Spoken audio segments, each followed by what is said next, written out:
Hi, I'm Matt Albers, host of the Pirate History Podcast. The men and women of the golden age of piracy are some of the most infamous and often misunderstood characters in all of human history. You know their names: Anne Bonny, Henry Avery, Mary Read, Captain Kidd, Blackbeard. But do you know their stories, their real stories? Every week over on the Pirate History Podcast, we examine what made these pirates sail the high seas in search of plunder and adventure and revenge. If you'd like to hear the stories of the real men and women who went on the account and sailed under the black flag, join us on the Pirate History Podcast.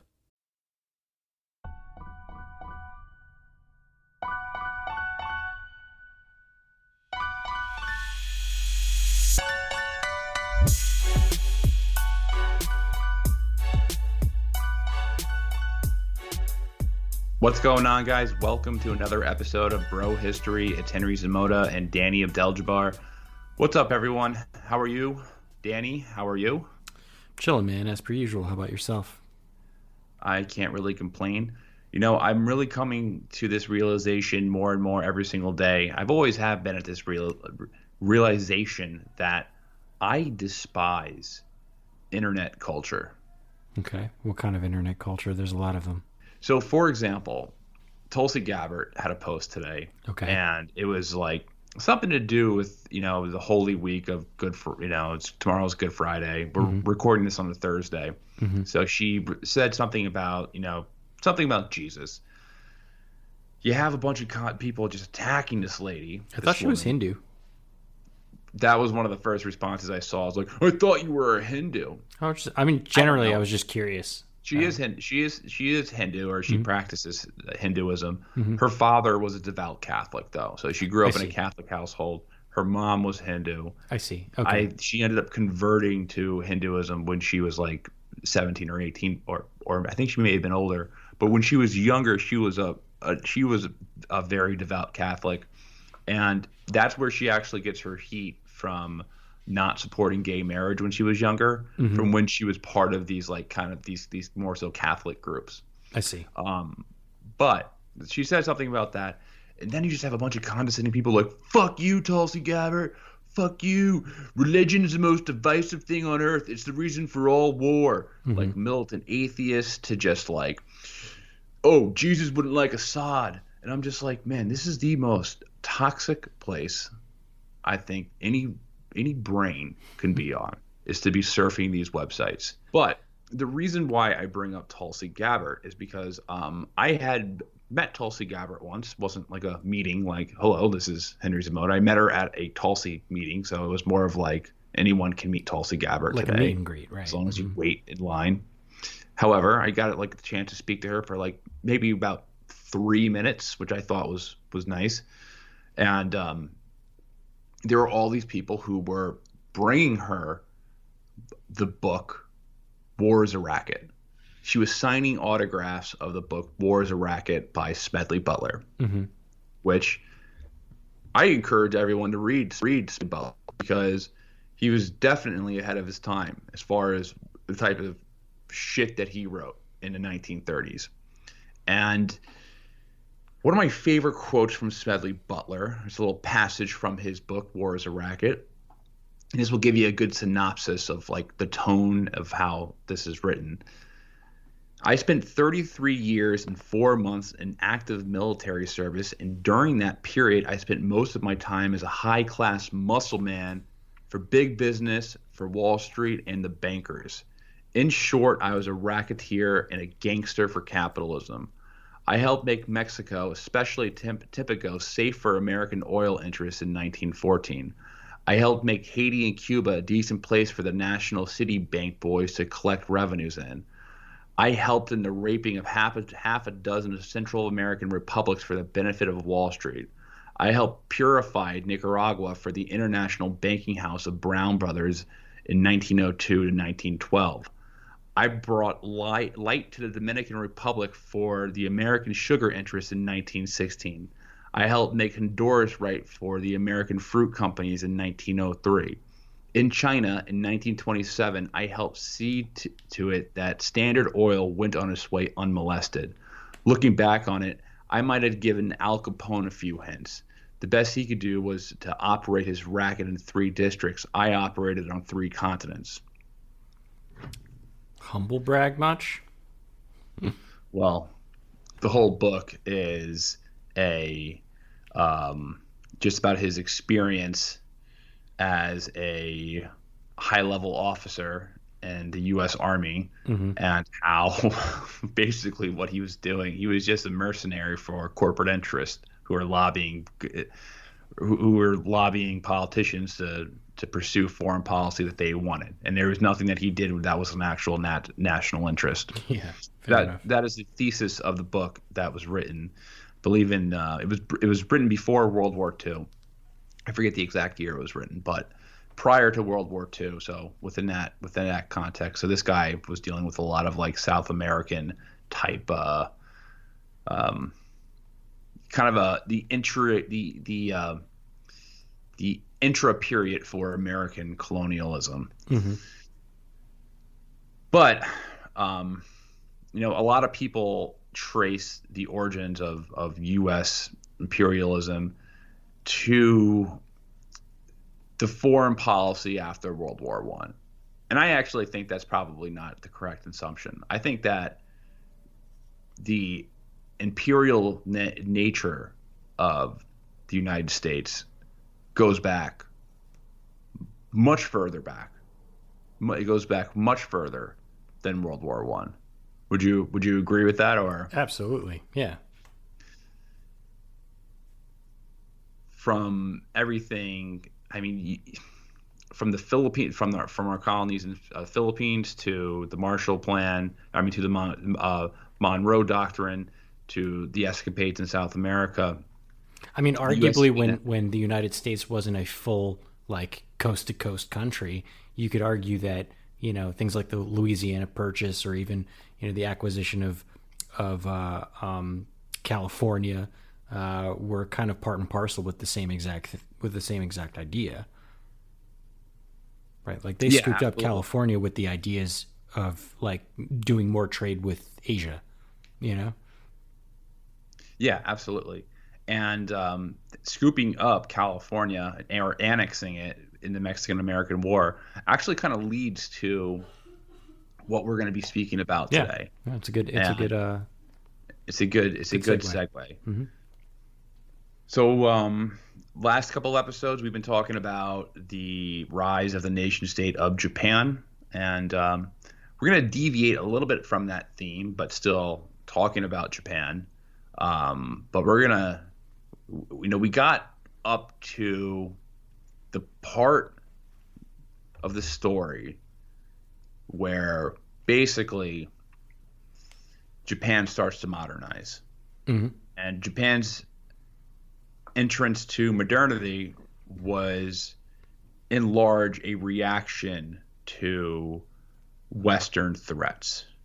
They modernized because they were afraid of being invaded by other countries. Correct. Because meanwhile, in 1853, when they finally gave in to U.S. pressure to trade or to open up their borders, at that same time period, everyone around them was just being colonized. Right. And I think like maybe we should talk a little bit about China actually first before we talk about Japan. I promise it'll be relevant to Japan, but I think looking at China is a really good example for this. So you might remember we talked about this very, very briefly in a prior episode about the Opium Wars, but in the 17th and 19th centuries, China had developed pretty advanced civilization, I think, and at the time, it really didn't need to import a whole lot of items at all. As a matter of fact, the opposite was true. That the things that they were making were in super high demand all over the world. Things like silk and tea and spices, fine china, exotic spices. Get your exotic spices from China. Oh. Exactly, exactly. And they were on their high point, like they were doing a whole lot of exporting, and the problem was that China didn't want to trade, that stuff, their fine exotic spices, for any like Western junk, right? They only wanted silver, and silver was in super short supply in the West. So this caused a bit of a trade deficit that eventually, go figure, leads to a war. It really makes you think about trade deficits today in China, actually, and kind of how the mainstream media's tough stance on China as almost like a modern example of what was going on in the 17th, 18th, and 19th centuries, with their trade deficits then. But kind of going back to the past here, so the British were kind of pissed off about this trade deficit bit, and they try to come up with an idea for how do we trade with China and get the shit that we want without forking over a bunch of silver to do it. Drugs. They straight up sold them drugs, opium specifically, and the Chinese loved it. It made our opium epidemic look like a bad pill habit, to be honest. And so it got so bad in China, like there were so many junkies, and like their economy was literally crumbling because there were so many junkies for this, and they were getting rid of all of their valuable fine china, silk tea, spices, etc., and they're literally trading it so that they could smoke it away in opium, in these opium dens. So the Qing emperor basically tried to ban opium trading altogether because he knew that this was a problem, and the British were totally not having it. So they sent over a bunch of battleships to make sure that the opium continued to flow into China. Right? So they forced them to buy drugs from the British. And one day, the Qing dynasty, the Qing government, they do something drastic. They destroy a shit ton of opium to basically curb their, drug problem. And this led to the first Opium War, yada, yada, yada. Next thing you know, the British now own Hong Kong, right? So in a roundabout way, that's what happened. Now, why did I tell this story about China? Well, Japan took notice of what happened to China, and it gave them the spooks about something like that happening to them in the future. But it also gave them some ideas about being the big dog in Asia, seeing as how China was utterly humiliated by the Western powers. And they also decided to spank China in the Sino-Japanese War, like really shortly afterwards. But at the same time, the shogunate at home in Japan and the feudal system generally, it was pretty much collapsing. And the emperor was basically a puppet to the shogun. We talked a lot about this in the last episode that we chatted about, where we reviewed the warring states period, the Sengoku Jidai, where basically these shoguns were pulling the strings on the emperor. And a lot of people were worried at this time about fighting with Western powers. Like, it was one thing to spank China, but what are we going to do about everybody else? And everybody else had all these modern weapons. And at the time, the Japanese government had totally been cut off from trading with the West because they wanted, this is during the Tokugawa period when they were just like, hey, it's just all about us. We're going to close off to the rest of the world. We're doing art now. We're doing peacetime shit.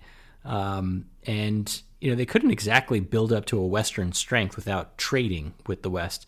And so this is where we can come back to that original prime example of a gunboat diplomacy, really. But I think before we talk about like the good example in Japan of gunboat diplomacy, Henry, why don't you tell us a little bit about like what was the American and Japanese relationship prior to 1853, prior to Perry coming over and wrecking shit?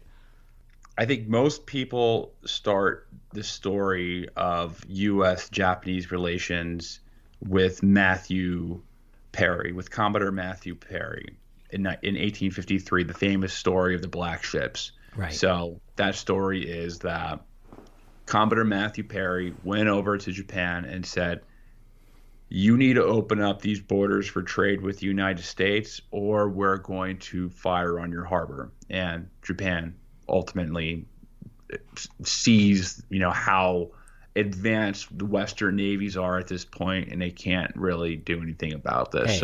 Hey, spoiler alert. We're going to talk about that at the end. We're going to talk about that in greater detail. But in a nutshell, I'm sure a lot of people listening to this already kind of know that basic outline of the story.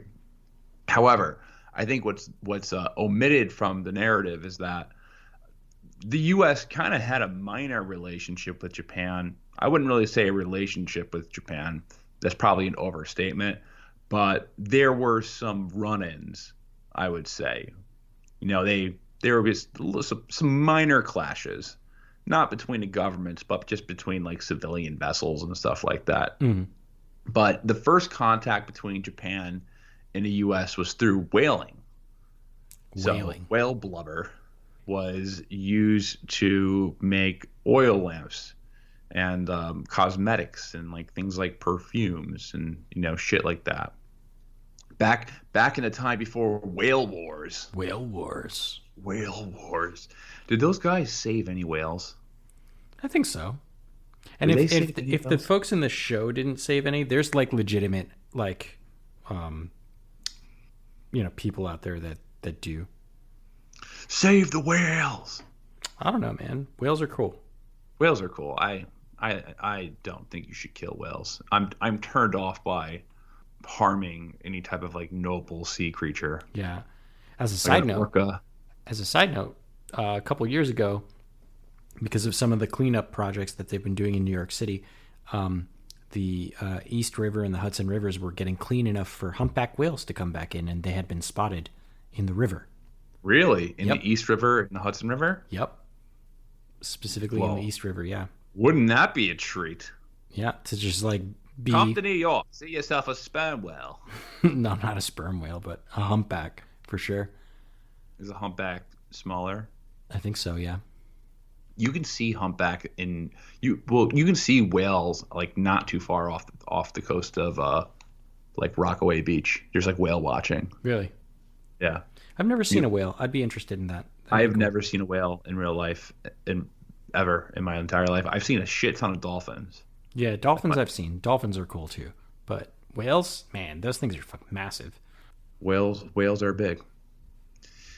But yeah, the first contact between the U.S. and Japan was just like through whaling activity, and there'd be run-ins of like different ships. They knew they existed. The U.S. there'd be U.S. whaling ships out in the Pacific Ocean, and also Japanese ships weren't supposed to go too far away from the country. Like they had actual laws in place to prohibit their ships from sailing too far outside of like their national like ocean territory. Mm-hmm.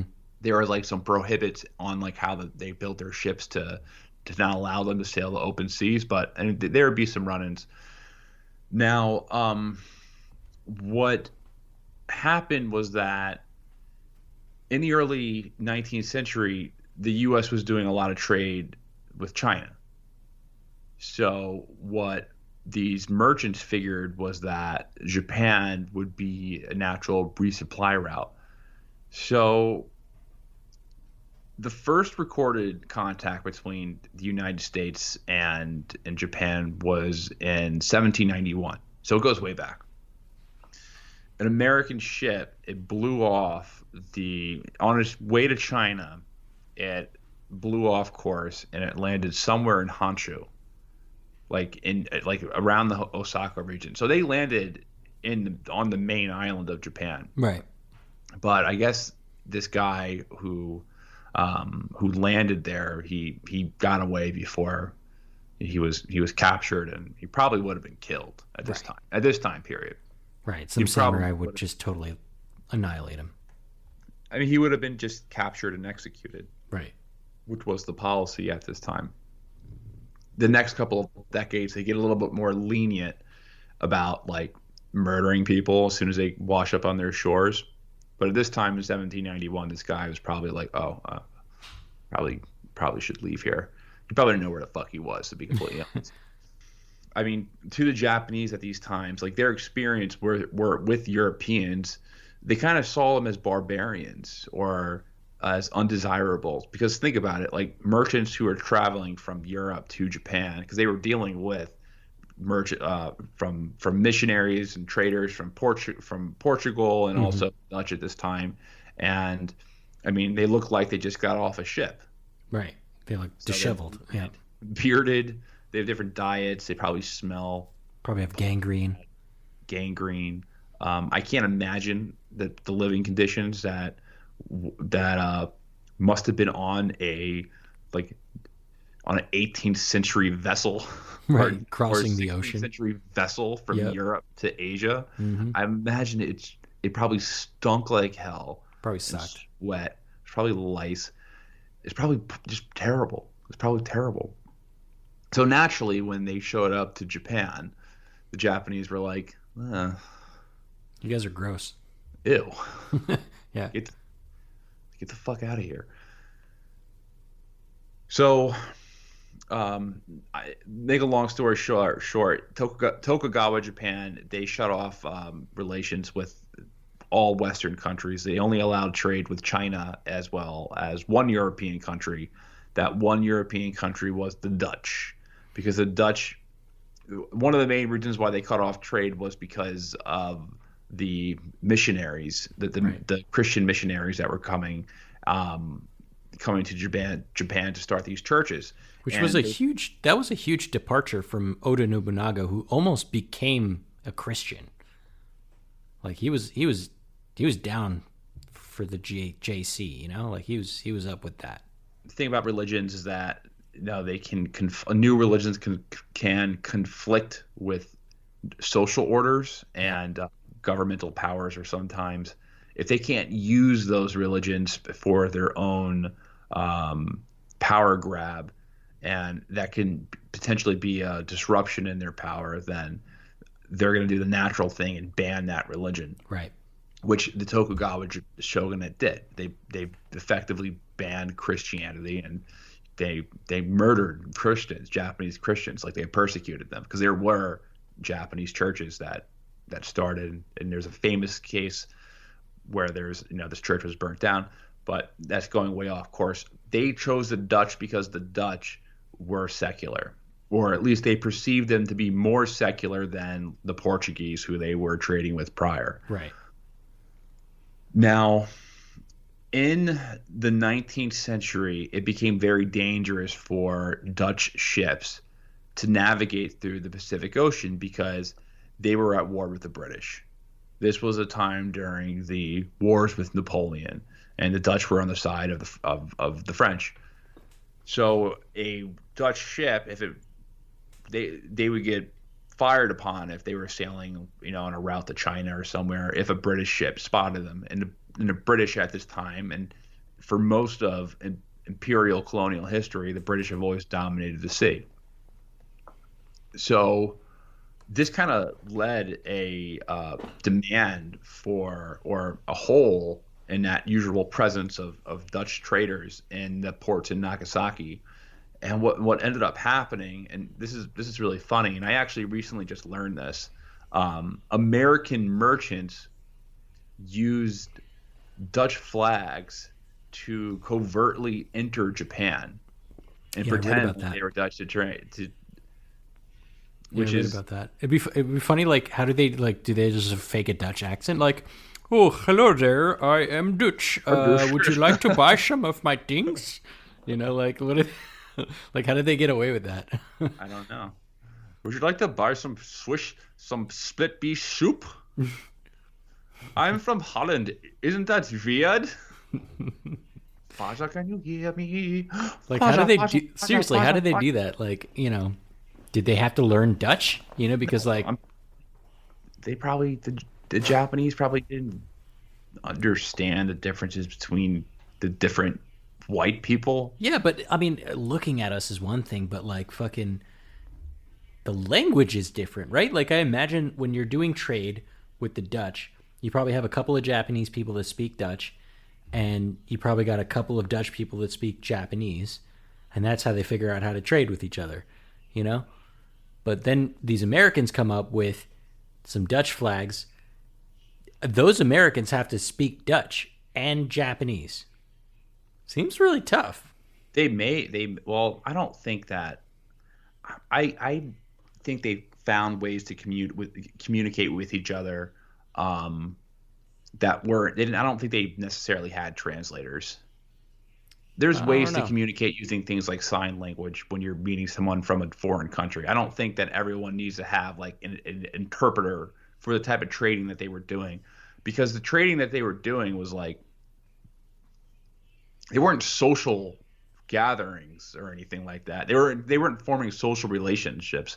It was very regulated and very much like a system where the Dutch basically were in this man-made like wooden island, and they had to like throw shit. Like Yeah, I know. the I mean, conditions there. they didn't let them get off the ship a lot of the times, but Yeah. still, you still have to communicate, especially for like weights and measures. Like this meant this many tons of rice for that many guns. Like whatever it is that they were trading each other.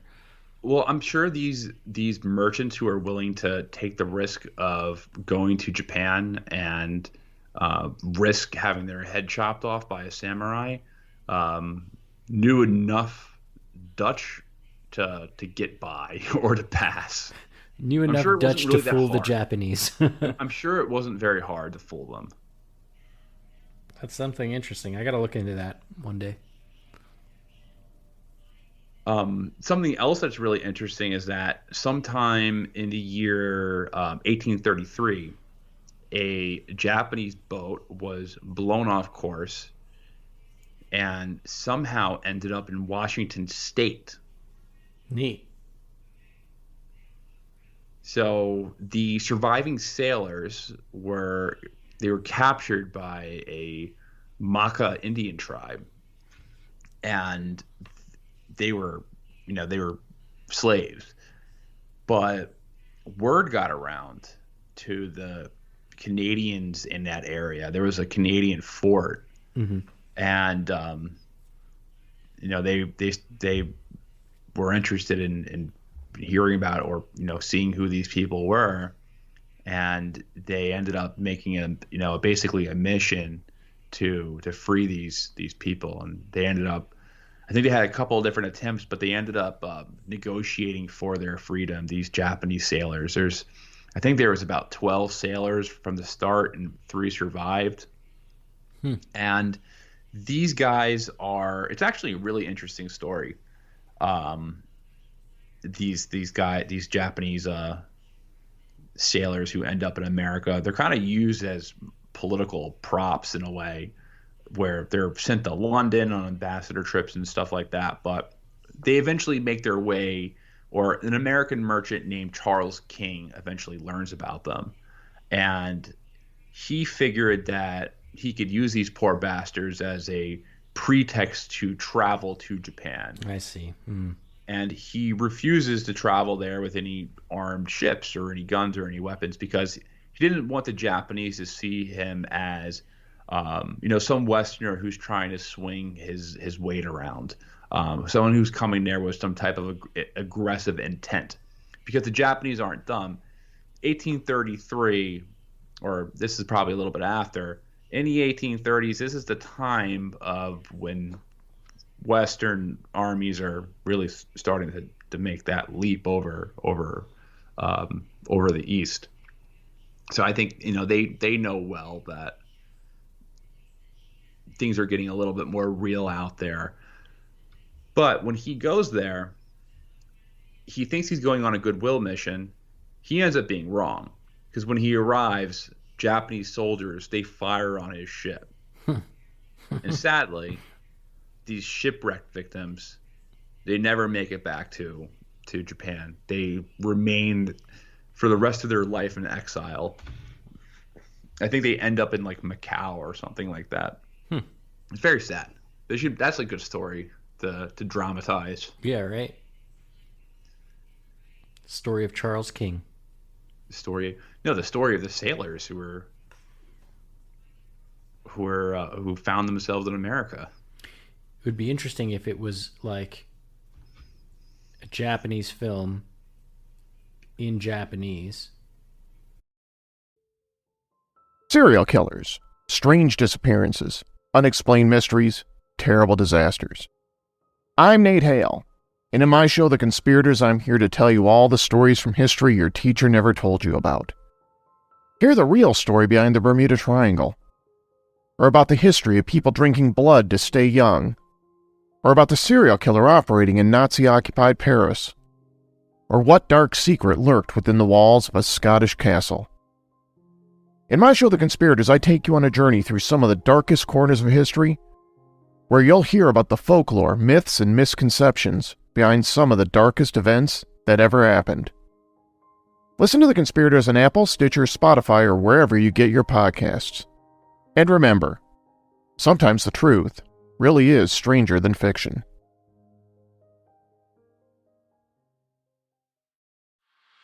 Do you want to know what it's like to hang out with MS-13 in El Salvador?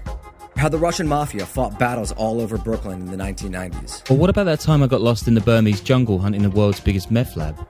Or why the Japanese Yakuza have all those crazy dragon tattoos? I'm Sean Williams. And I'm Danny Gold. And we're the hosts of the Underworld podcast. We're journalists that have traveled all over, reporting on dangerous people and places. And every week, we'll be bringing you a new story about organized crime from all over the world. We know this stuff because we've been there. We've seen it. And we've got the near misses and embarrassing tales to go with it. We'll mix in reporting with our own experiences in the field, and we'll throw in some bad jokes while we're at it. The Underworld podcast explores the criminal underworlds that affect all of our lives, whether we know it or not. Available wherever you get your podcasts. And the English parts are in English, but none of it is subtitled, so that when the Japanese people watch the film, they're getting it from the experience of the Japanese shipwreck people. And when the Americans watch the film, they're getting it from, that perspective. But we can't really understand what the Japanese are going through. We can only see, right? And assume what it is that they're talking about. I don't know. Could be pretty interesting. Well, I'm a big fan of doing movies in their own, in the language that they're supposed to be in. that they're supposed to be in. That's why I enjoyed Apocalypto so much, right? Because Mel Gibson say what you want about Mel Gibson, the guy is committed to bringing certain parts of the historical period that he's filming. Did he get an Aztec translator or some shit? Yeah, he used he got whoever speaks that language. I don't know what the process is. There's guilds who speak these old languages. Mm-hmm. But where was I? So Charles King, he's not successful. And when he actually goes back, he becomes a big advocate for being tougher with Japan. He actually writes a book about, his mission there and how it was unsuccessful, and things probably would have been different if he went well armed and if he was a bit more aggressive. Yeah. Well, as years went on, this narrative starts becoming more and more promulgated within media culture and government culture, just mainstream culture. And the U.S. starts becoming more and more interested in Japan. One reason being is that there's a conversion from wood ships to coal ships. So the U.S. thought that they could use Japan as a possible fueling station because these new ships required, they weren't using sails. They needed some sort of energy, right, to generate power for them to sail the sea or go, to move throughout the sea. Another reason is that before we actually learned more about Japan, there were rumors that it was very rich with natural resources. Wrong. Which ends up being completely false. Yeah. They thought that Japan was a possible area where there could be a lot of coal mines. I don't know. Where do they get these ideas, to be honest? I don't know how they get these ideas at this time period. It's I think what they do is that they read really old text and they look for symbols and signs. I don't know what access someone from 1830s or 1840s the United States would have as far as Japanese literature. I'm sure it was almost it would only come from what's from China. Yeah, so like If pretty they were much that red. one dude in China wrote down something in passing, mentioning something that sounded like maybe coal in Japan, and they're like, "Oh, must be a bunch of coal." Yeah, I know. There must be. Someone mentioned black suit. Must be coal. I've told the story on this podcast before, but how the British discovered how they were doing their early like oil expeditions and how they were trying to figure out where in the Middle East probably had oil was just going through ancient writings and old writings and looking for societies that used oil lamps to light their sky and things like that. Right. And that's how they eventually discovered that there was oil most likely in the area around Basra in Iraq and in southern Iran. That's how they actually launched that expedition to find oil there, is by looking through history books. And when you get there, oil at that time period, before modern machinery, it was still visible on the ground. See it when you found there. Yeah, you just stepped in it. You would just step in it. I mean, that's how it was in Texas back in the day. You would just find it. Like if you ever watched the movie, it's a very good film. There Will Be Blood. Mm-hmm. There's a scene where milkshake. That becomes my milkshake. I drink your milkshake.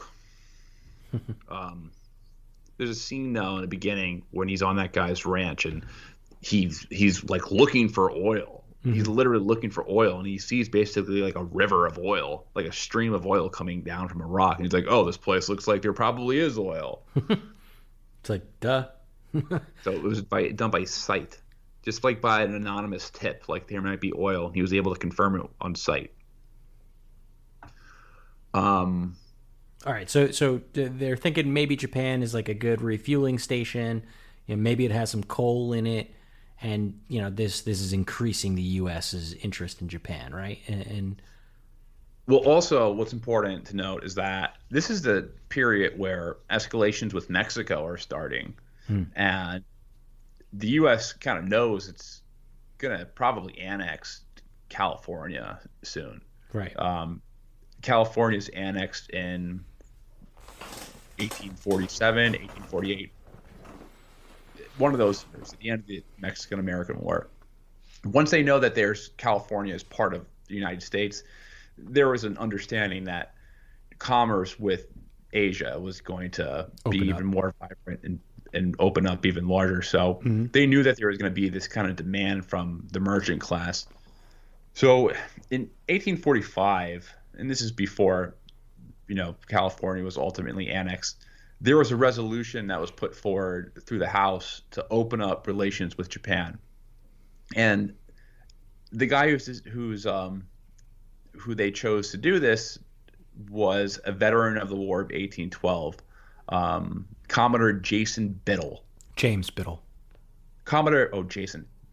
James Biddle. To lead this expedition to Japan. But he was given orders by the Navy Department, and I'm going to quote, this is what they said to him: "Not in such a manner as to excite a hostile feeling or a distrust of the government of the United States," which I just want to point out that sounds like something that we say even when we carpet bomb somebody. We're going to liberate the people of Iraq, but not in such a manner as to excite hostile feeling or a distrust of the government of the United States. We're going to launch the most firebomb in human history, but not in a way to have the people there distrust us.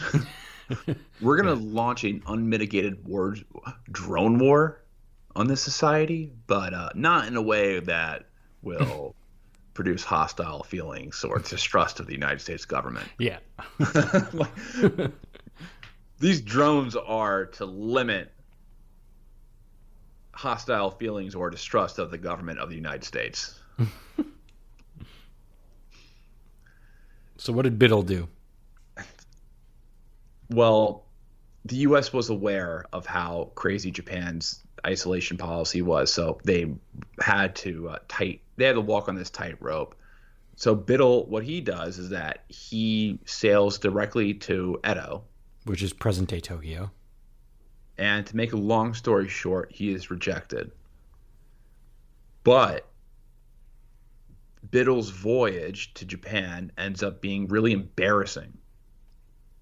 And what makes it embarrassing, rather than just the expedition being a failure, was that there were some really awkward miscommunications that happened during this expedition to Japan. So the story is, according to Biddle,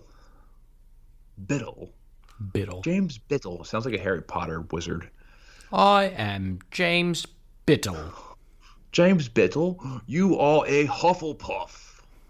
He would be a Hufflepuff. Oh, James Biddle. He was the best seeker before Cedric Diggory. So Biddle, what this exchange that happened was that Biddle tried to jump on a Japanese ship. Apparently he didn't have permission to jump on that ship. He thought he was invited. Miscommunication. There's a samurai on board. He pushes him, and he draws his sword on him. So he gets into a bit of a tussle. That's it's pretty very scary. Awkward. Pretty For scary. the commanding officer of the expedition to be kind of dominated by the rank and file. You know what I mean? Right. Mm-hmm. It's embarrassing. Yeah. And Biddle, he demanded that, he'd be punished by, the laws of Japan. He probably wasn't punished or anything like that. Probably not, no. Probably laughed about it. But it ends up being a failure because all of the terms that the U.S. brought were rejected by the Japanese. And to make things even more embarrassing, when Biddle leaves, his ships couldn't catch a sail. So they had to be towed out into the ocean by the Japanese ships. That's funny. That is pretty funny. It's like, hey man, you got a jumper cable? It's like getting kicked out. It's like, hey man, do you have any money? Do you have any money for a cab? Can you give me like $10 to get a cab? So when he returns back, when Biddle returns back to the United States, his reputation takes a really big hit. The press treats him very poorly, and here's another part of the story I didn't mention. At the same time that Biddle's there, this is happening simultaneously. There are U.S. prisoners there. Oh, in Nagasaki. And he failed to rescue them. I don't know if he probably didn't know of their existence at the time, but there were actually U.S. prisoners there. And what happened is that in 1848, a whaling ship was shipwrecked off the coast of one of Japan's northern islands. I forget which one. But these sailors end up being imprisoned in Nagasaki, where where the Dutch are located, where they're doing their trading. Mm-hmm. The the American that finds out that there are prisoners in Japan was a guy named Captain James Glenn. And he had actually had a very strong relationship with the Dutch. I think he may have served as an ambassador to the Dutch. He had some political tie with the Dutch embassy there or whatever. He probably learned how to speak Dutch from them so that he can be one of those merchants that fooled the Japanese. So they told him that the Japanese had American prisoners, and he goes to the U.S. government saying, "Hey, there's an American prisoners there. I need to go. We need to make a move to not only restore our honor, because we were embarrassed in front of the rest of the world by our terms being rejected by this idiot Biddle, but we also have to rescue our guys." And James Glenn is picked to lead this expedition. And the tone of this expedition is a lot different. Biddle was told not to rock the boat. He was like, hey, you gotta make sure that you are not going to piss them off. We're here on goodwill. We're not Britain. We're not France. We're not one of these colonial powers who's trying to get all meddly in their affairs and eventually conquer them. We're America. We stand for freedom. So don't do anything too crazy. Now the tone is like, we're America, but you better treat us like with some respect. I have the correspondent right here. So in your correspondence with the Japanese, your conduct will be conciliatory but firm. You'll be careful not to violate the laws or customs of the country or by any means prejudice the success of any Pacific policy our government may be inclined to pursue. Nevertheless, you may be placed in situations which cannot be foreseen. In all such cases, every confidence is reposed in your discretion and ability to guard the interest as well as the honor of your country. So basically saying, be respectful, but don't be a bitch. Don't embarrass us. Right. Don't if they push you, or don't whine like a little girl and say, I demand he be punished. Right. Push him back.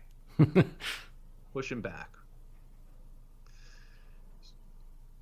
Glenn goes to Japan and he does exactly that. He kind of plays by those roles, and he doesn't make any direct threats to the Japanese, but he makes vague threats. So he lies about like the number of ships that he has and the armaments that he has and things like that. Par for the course. He's saying stuff like, I'm here on behalf of the the United States of America, and I'm here to do whatever needs to be done by any means necessary. I'm paraphrasing him.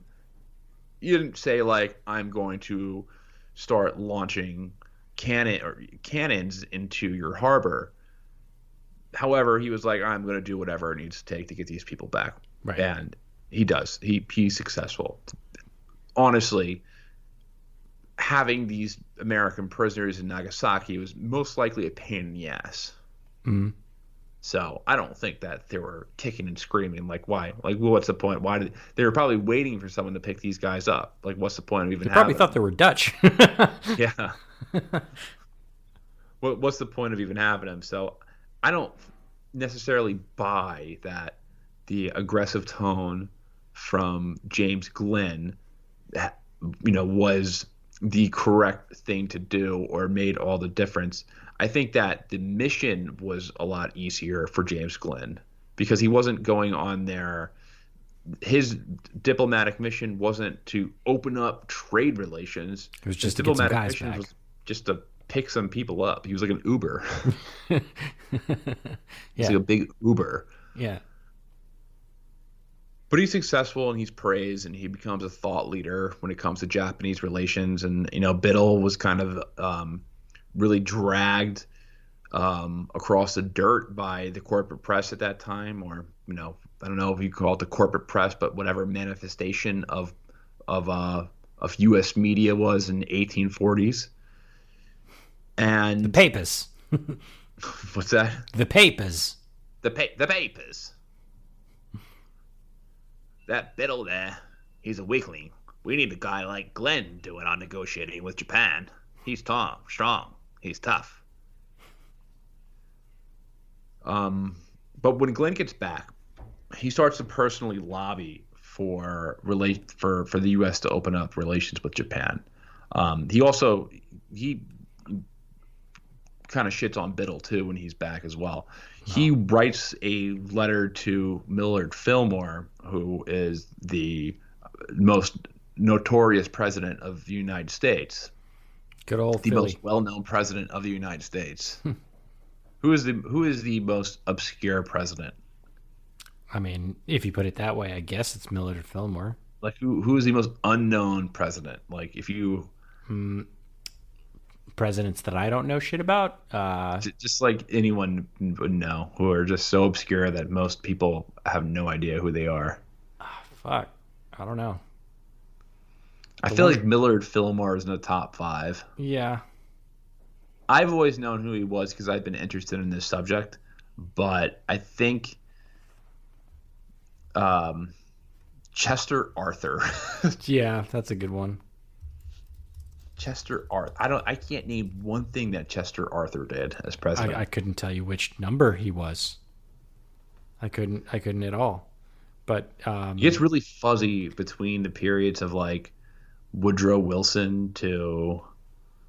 I mean, maybe like between Woodrow Wilson and Grant, it gets really fuzzy. Yeah, I don't really know the procession there.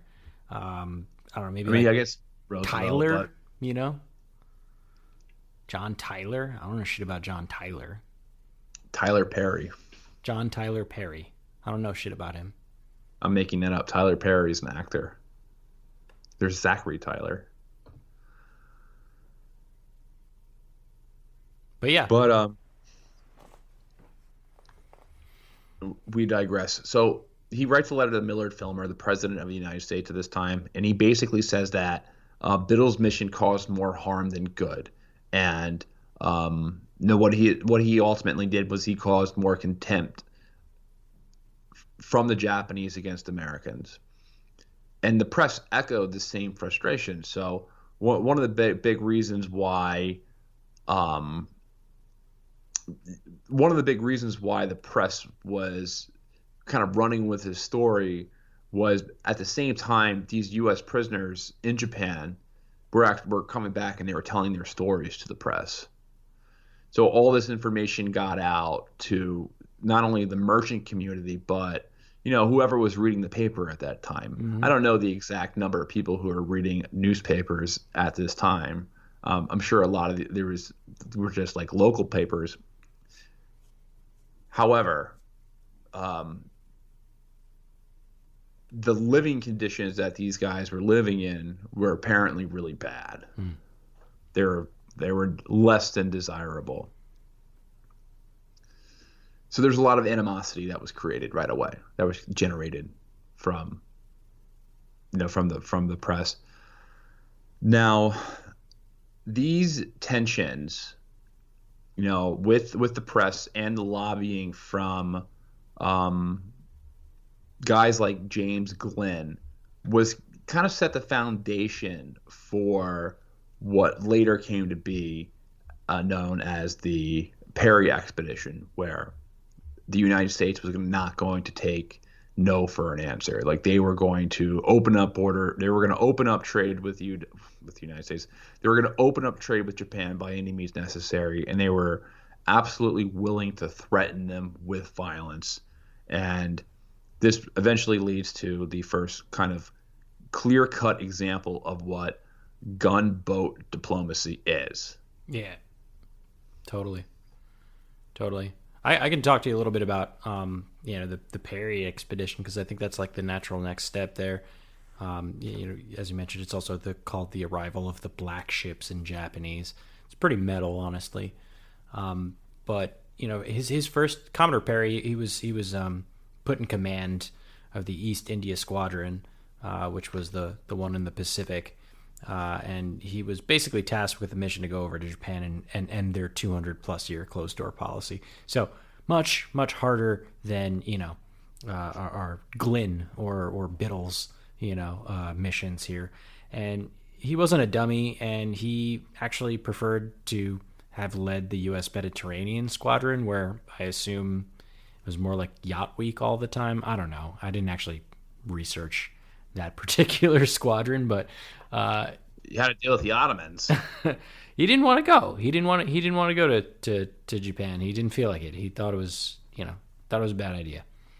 But he did it, and he's a smart dude. It's a long voyage. Yeah, and also it's like bad, it's far from Washington. It just sucks. It's a pain in the ass to go, because you got to go to California. You got to go to California, all the way to California, right? The trip takes months. Right. Who the hell would want to go? It must be a pain in the ass in general. But this dude was smart, right? And he did his homework, and he knew what happened to the folks before him, like Brittle and Glynn. So before he headed out, he basically demanded extra authority from the U.S. State Department to do basically whatever the fuck he wanted to, or whatever he needed to get the job done, up to and including military force. And he did get that. It took him a while for them to agree to it, but he ultimately did get the green light to go do whatever the hell you want. And basically, he rolled over to Japan with 3 warships, 3 supply ships, and 3 support ships, which is impressive, but not like, we're not talking like an armada or anything like that, right? And they were all blacked out and doped, and that's why they call it like the, arrival of the black ships. But he also brought some bargaining chips with him too. It wasn't just all guns and stuff. Well, actually, technically it was all guns, but not in the way that you're thinking. He brought some old weapons that the U.S. didn't need anymore as a way to bribe the Japanese. So they knew that, Japan at this moment, was having some reservations about the West, and they definitely needed or wanted, Western weaponry. So they brought some of that stuff over as a way to, be like, here's some stuff we can trade right now, The first gift was a train. Was a little model train. Oh, was it? I didn't read that. That's interesting. I'm pretty sure one of the first gifts that he gave, that Commodore Perry gave the shogunate, was a little model train. He's like, you want some of this stuff, right? Choo-choo, choo-choo, motherfucker. Well, he brought some stuff over. Like, he wanted to bring as much leverage over as possible, right? So, again, the guns were basically just hand-me-downs. We didn't need them anymore, right? But the Japanese would love them. And he also came armed to the teeth. He rolled deep when he went out over to Japan to make sure that, when he got there, the Japanese didn't push him around. And first, he hit the southern island kingdom of Ryukyu, which is now unified under Japan, but at the time it was its own thing. It's in the southernmost islands of Japan. And basically when he got there, he bluffed about invading them with 200 troops unless they opened up trading rights with them and let them use like one of their islands for coal refueling. He basically asked them to speak to their manager and like Karened his way to a deal with them, because he knew that the empire, or the kingdom of Ryukyu would send word to the Tokugawa shogunate about what was going on in their kingdom. And so basically he went over to Ryukyu because he knew it was a softer target and also was closer, and smacked them around a little bit and just lied to them, and said, we're going to invade you if you don't open up, so just do it. Also tell your friends because we're coming, And later, I think it was the following year, if I'm not mistaken, July 1953, he rolled up to Edo, so present-day Tokyo, and he only brought 4 of his ships with him. And he went out ham like right off the gate. He just started firing blanks, and he was sending a bunch of support vessels to chase around like Japanese guard ships and harass them. And he sent them. This is pretty gangster, actually. He sent them a white flag with a letter, and the letter said, like, if you don't give up, we're gonna annihilate you. He's like, here's a flag to wave. Which I thought was pretty funny. Here in the West, when we surrender, we wave a white flag. A white flag. Right. Coincidentally, at the time, this was just like a really bad time for Japan, or at least for the imperial government there.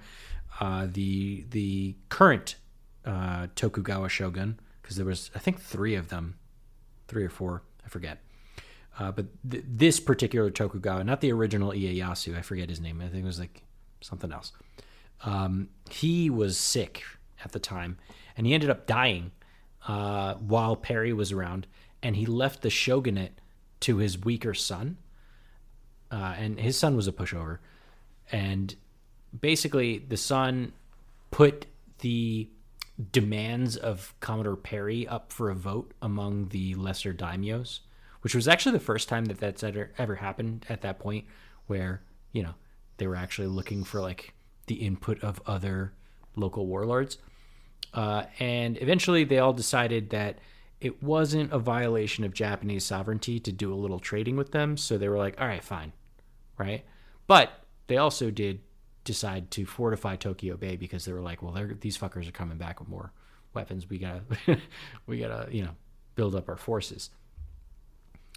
And so Perry tells him, all right, cool, whatever. I'm going to leave. I'll be back in a year. We'll get it started.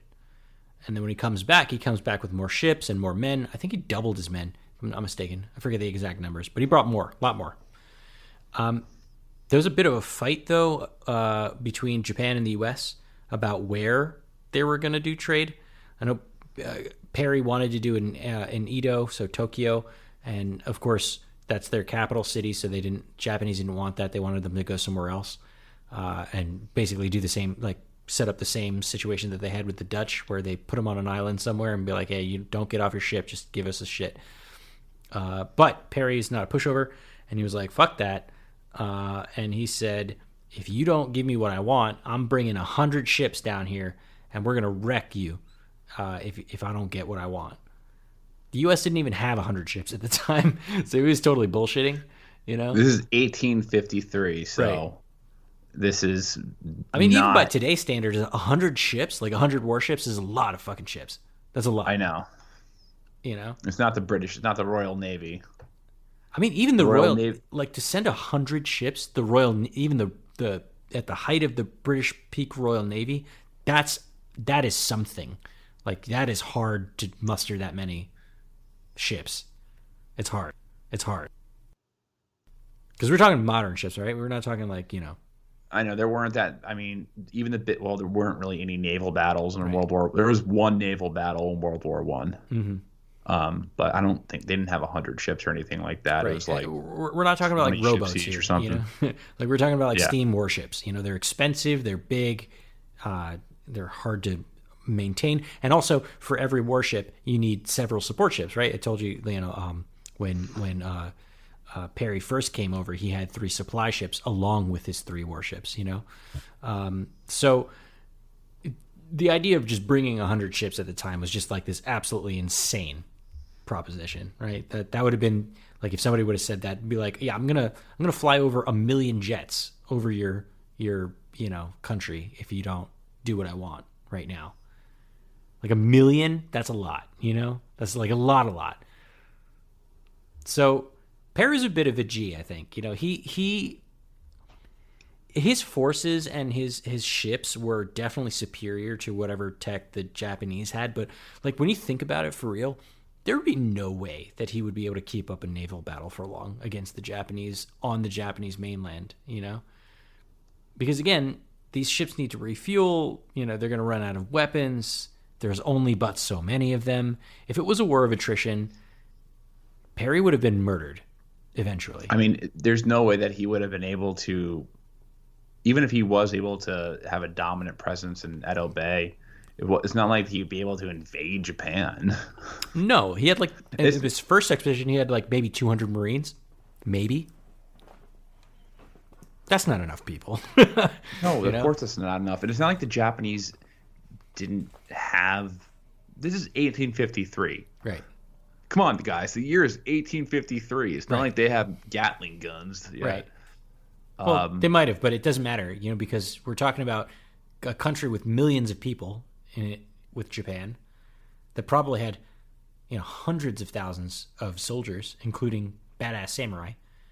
Welcome to the future in this year's wildest super fun show for adults. Hey gang, it's Josh Olson. And Joe Dante. And we want to tell you about our podcast. It's about movies. Josh, there are 1,000 podcasts about movies. Sure, but ours is different, Joe. That's true, actually. Our guests are writers, directors, musicians, comedians, actors. Hell, we even have other podcasters on. We play no favorites, and they don't talk so much about their own work, but about the movies that have influenced them and made them who they are. We call it The Movies That Made Me. We've talked with people like Guillermo del Toro, Little Stevie Van Zandt, Martin Short, Ethan Hawke, William Friedkin, Barbara Crampton, Jonathan Ross, Dennis Lehane, Mark Duplass, Adam McKay, Lorraine Newman, Jason Reitman, Alison Anders, Elijah Wood, Stephen Canals, Eli Roth, Joe Bob Briggs, Roger Corman, Bobcat Goldthwait, Ileana Douglas, Dana Gould, Martin Campbell, Shane Black, Albert Hughes, Emily Deschanel, Joe Biafra, Larry Fessenden, Nicole Houseman, Shaka King, Lee Daniels, Roslyn Chow, Clancy Brown, Harvey Smith, Ike Barinholtz, David Arquette, Thomas Middleton, Gina Prince Blakewood, and Uwe Boll. It may not be highbrow, but it's lots of fun. Subscribe for free on Apple, Spotify, or wherever you get podcasts. In color to thrill you as never before. If you enjoy bizarre true stories, then the Useless Information Podcast is the podcast for you. For example, did you know that author Robert Louis Stevenson gave his birthday away? Or that there was a football team that played for 6 years before someone realized that the school never ever existed? Or that a dog in upstate New York was once placed on trial for murder? Well, to hear these and hundreds of additional fascinating true stories from the Flipside history, be sure to check out the Useless Information Podcast. That's the Useless Information Podcast, podcasting worldwide since 2008 and available on Apple Podcasts, Spotify, or wherever you're listening right now. Be sure to check it out. And Japan had guns too. Yeah, and they definitely have guns. Not as good guns, but they had them. They eventually would have been able to, like, kill Perry. Not without some cost, but they would. It would have been very difficult for any country at that time to throw their colonial weight at Japan, and right. I think influence them like they did other countries, mainly because of the geography. Right, it's hard. Mm-hmm. I would have been very difficult to. They were able to get away with that stuff in China because China was so divided. Right. That they were able, and they're so spread out because like all these cities are in China are like just. They're hours away from each other. Yeah. They're very, very far apart. All their major cities. And that's hours in today's like driving times. Yeah. Today's driving time. Japan's a different it's a different animal. It's so mountainous. I don't think that you would have had any successful like colonial mission there until technology got like way out of hand. Maybe like in the late 1800s, maybe post Civil War. Right. That's when you could have started having those things. When you have guns that are firing at rapid speeds and things like that. But even then, I mean, we're talking about war of attrition here. Even then, Commodore Perry just didn't have it. But his ability to swing his dick around and like have that big dick energy about him and do that early and often, enough was basically the reason why he succeeded. He was a poker player. He was like, all right, these last two guys, the first guy, he was a wimp. The second guy, he waved his finger at them, but he had an easy mission, so it wasn't whatever. He was like, well, when I go and do it, I'm gonna go ahead and like put the hammer down immediately. Like that was his idea, and it worked. I also think, though, at this point, Japan had been. I think they had to have known that this was inevitable. Yeah, that it was coming. Because they saw all their surrounding neighbors get conquered or torn apart or carved up. Right. China lost Hong Kong. They were well aware of the technological differences between them and many of the Western countries. And for sure, when a lot of technology started getting imported in there, I mean, I think they really started to realize how far they were from just like medicine and just like architecture and like things like that. Not even just military technology, just like basic living standard technology. So I think that they knew the writing was on the wall to some degree. I can't prove that. I'm speaking a little bit out of my ass right now, but I feel like they kind of knew this time was coming. And I think Perry's expedition was very good timing for that to take place because the Shogun died while he was there. Yep. There was just like the natural – it was like kind of like the natural organic way for them to ditch kind of, dissemble their feudal state and start adopting Western systems of government and Western technology because – I mean, they said it themselves. I forgot who this quote was from. Is like, but if we basically what they said, and I forgot who said this. If we modernize, if we start adopting this, we'll dominate the region. Right. Again, remember from my earlier story about how Japan, how China lost the Opium Wars and then later subsequently lost the Sino-Japanese War. Japan is on. This is both. Their decision to modernize was both one out of fear for getting spanked by Western powers, but also one out of like imperial desire for domination, right? Because they thought, hey, China's out of the game. We can be big dog now. It's time to capitalize. But from there, they do. They do, and kind of tying it back to our last episode where we were talking a lot about trying to figure out where does Japanese nationalism come from. Where did that start? And we looked at the Sengoku Jidai, the Warring States period, to try and find out like where different examples of where the Japanese nation state or the idea of being Japanese really came about. And if there's definitely a period where you can say with full confidence this is Japanese nationalism, it's during the period after this gunboat diplomacy. It's during the Meiji Restoration. At this point, the Japanese people are actively. This is where we actively start seeing. There's a Japanese word for it that I should have written down there, but they actively start mentioning the idea of a Japanese nation, of a Japanese nationalism. And this, as I said, comes as a result dually out of fear of being dominated and out of a desire to dominate.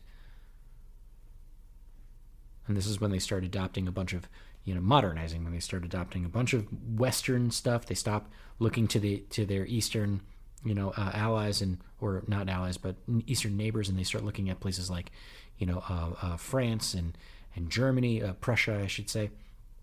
And the United States to a certain extent, definitely England. They start getting all the weapons. They actually do get re-centralized around the emperor, but this time around, instead of having like a puppet emperor like the shogunate had, he served as a way to unify Japan under one cultural tie, right? That was an easy way to tie them back to the good old days of classical Japan, where there was divine deities and things like that, So, Commodore Perry actually, he solidified Japanese nationalism. If I'm tying our last two episodes together, I think he really put that in there. What do you think? He was definitely one of the major instigators of Japanese nationalism, or of the modern nationalism or nationalism in a modern context, right? Because Japan, previous 200 years, they were isolated from the world, not totally isolated, but pretty much, for all intents and purposes, they had very limited exposure to outside societies. So most Japanese people, the average Japanese person, did not know anyone else who was different from them. I think that there already was a foundation of like kind of a national unity there already that they were able to build upon with Western political systems. So, but I think that concept of a people that you need to ultimately create a nation state was already implemented there. That's a good point. The seeds were already planted. Yeah, that's a good point. I don't think that they had to go through, obviously going forward, and I'm sure we'll talk about this probably in our next episode when we kind of wrap everything and pull everything together. However, I don't think that I think they had the foundation of like, all right, we are Japanese people. We have the society.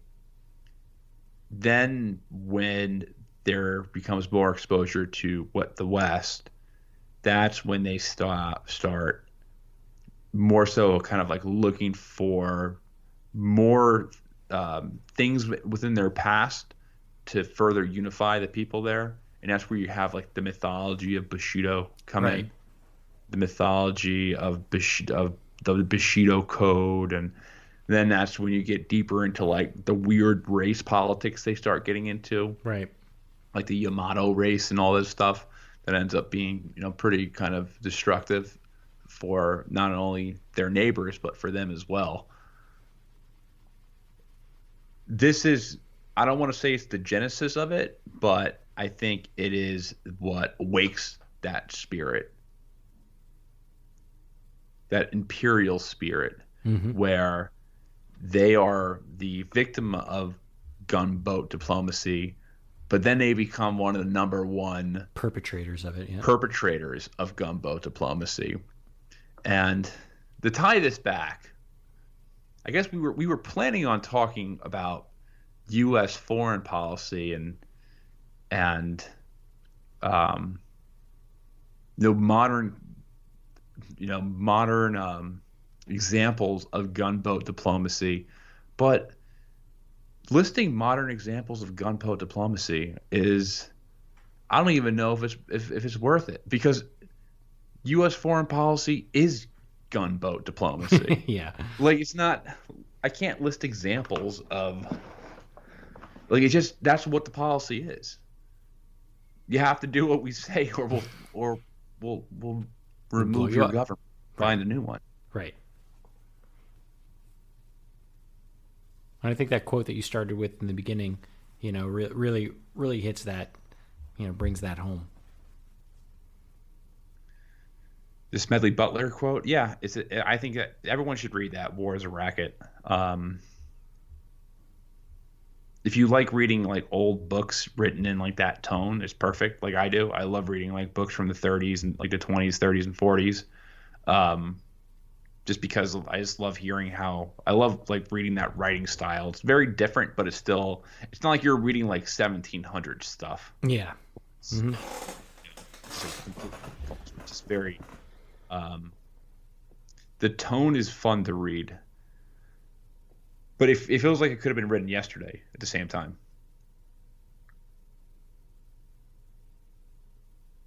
But it is 12 p.m. right now. I'm thinking about calling this one a wrap. Sounds like a good plan. Because whenever I get to the point where I know I'm not going to make sense anymore, usually when I want to be like, hey, all right, going into territories where coherent sentences are not going to come out of my mouth.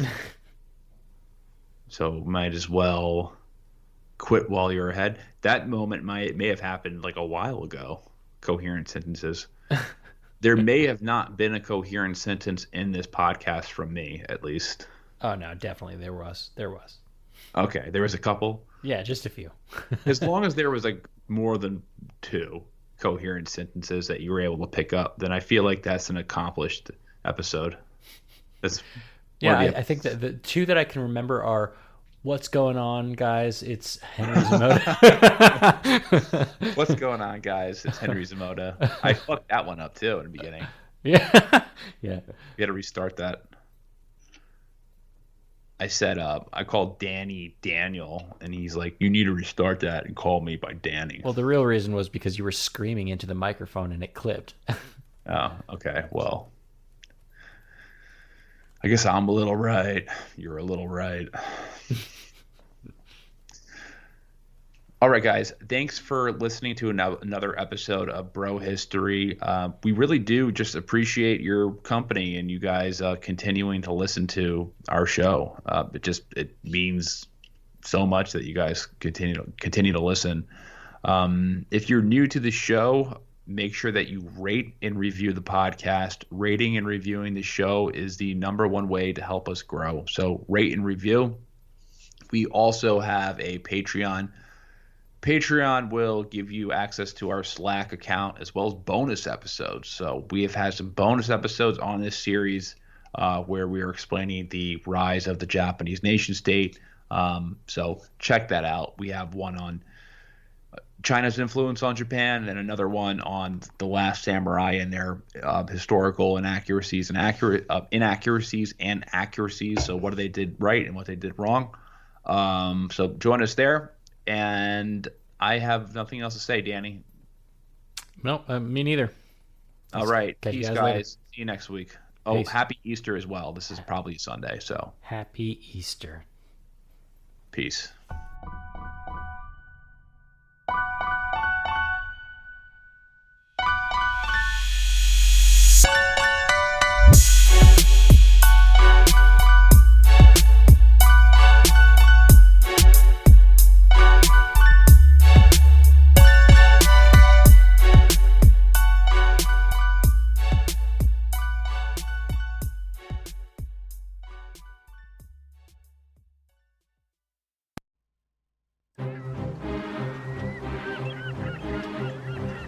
Hello, this is Matt from the Explorers Podcast. I want to invite you to join me on the voyages and journeys of the most famous explorers in the history of the world. These are the thrilling and captivating stories of Magellan, Shackleton, Lewis and Clark, and so many other famous and not so famous adventurers from throughout history. Go to explorerspodcast.com or just look us up on your podcast app. That's the Explorers Podcast.